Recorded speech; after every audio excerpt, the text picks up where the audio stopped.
Hello, I'm Mary V. Today, let's talk about how to arrange your fingers for a really great bow hold. Now, how you hold the bow is absolutely crucial because it can either help the forearm to flow down with the energy towards the hand, the wrist, and the fingers, or it can be blocked and you have to do everything with your fingers. And the arm has got to move together for the power and the delicacy of playing with the bow.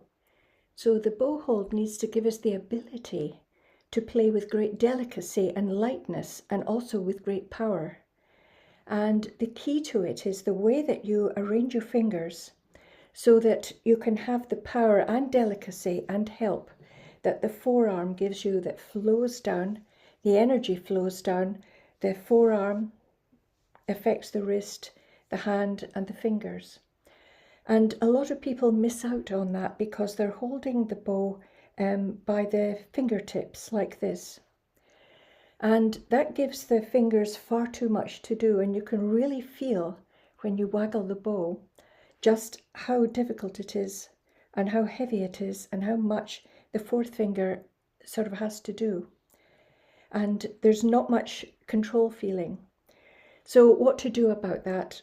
Well, the best way to arrange your fingers is to put the bow straight like this and then turn your hand so that the inside of the first finger right here is actually made to touch the bow. And that immediately is a correct bow hold, right? So that your first finger is actually curved around. It's curled around the bow. So go from here to here. And then start to move this finger so that you get used to the movement, and see if you can depress this knuckle here, this one. Right? Now, when you do this, when you're arranging your fingers, don't go too close to your body because it might force your wrist up. And that's not a good position for the wrist, right?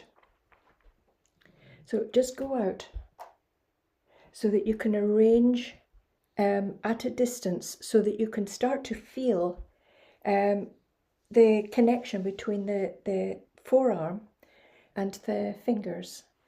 Because when you are further down and you're holding the bow much closer, then when you waggle the bow, you can feel that there's less for the fingers to do, and that's great.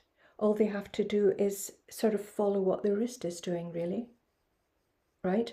But the hand shape stays the same. So see if you can get the inside of the first finger to go down like that while keeping the wrist relatively straight.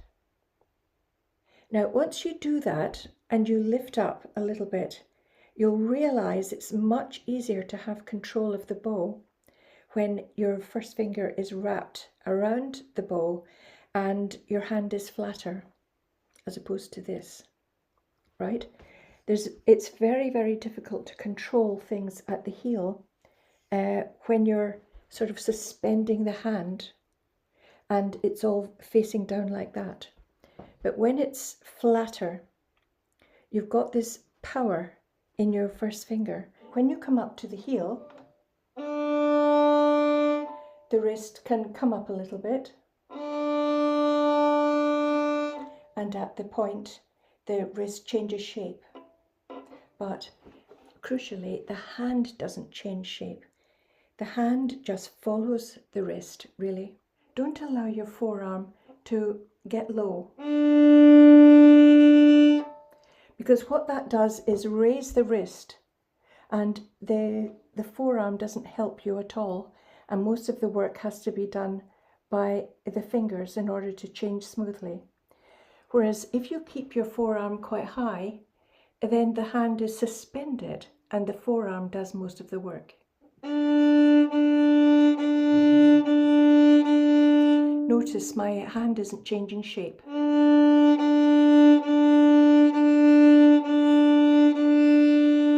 And I'm taking the weight of playing at the heel with my forearm here. So let me show you the same thing, playing at the heel, with fingers that are just on the tips, like this. I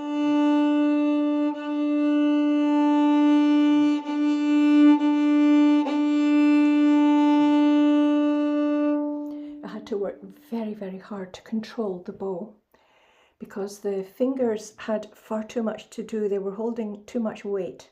And in the moment of changing the bow, I didn't have any control.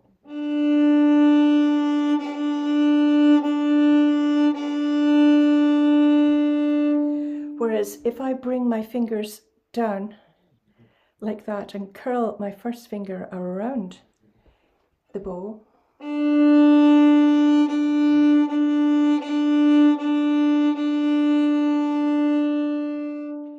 so when your fingers are curled around the bow, when it comes up to the heel, you've actually got enough finger underneath the bow to slightly lift it like that, right? Along with your forearm.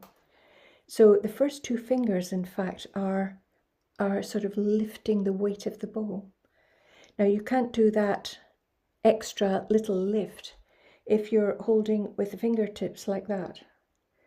So the other reason that the first finger being curled around the bow is so essential is because of catch and release. Now with catch and release, you simply press the stick down a little bit and then you immediately release as soon as you start to move.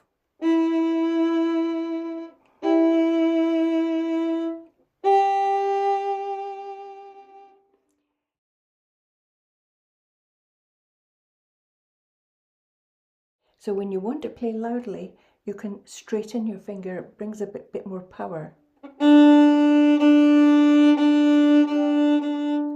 Now remember, don't put your fingers together, spread them out a little bit and do this exercise with the first finger to really get it going and start to understand how the energy flows down the arm.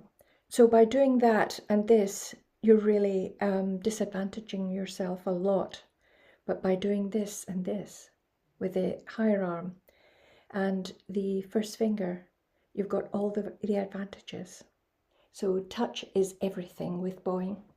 And it's very important to get the approach to the string right. So just keep on repeating it like this with a little bit of catch and release. And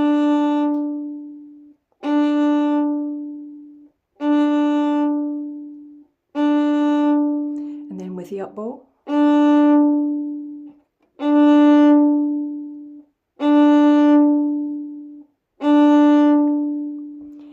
So it's very helpful to actually stare at the contact point when you're doing this exercise. And do remember to allow the sound to be free into the air rather than smothering it like this. It's not a case of any scrunch or heavy hitting. It's simply a little press and it's an immediate release. It's a tiny thing, but it makes all the difference to the quality of sound. And when you're doing the release part, make sure you understand that you're vibrating the string in the freest way possible. So lighten your stroke and make it go a little faster, like that. So I hope that your bow hold is nice and healthy and that you're making a beautiful sound. So I'll leave it there and say bye-bye.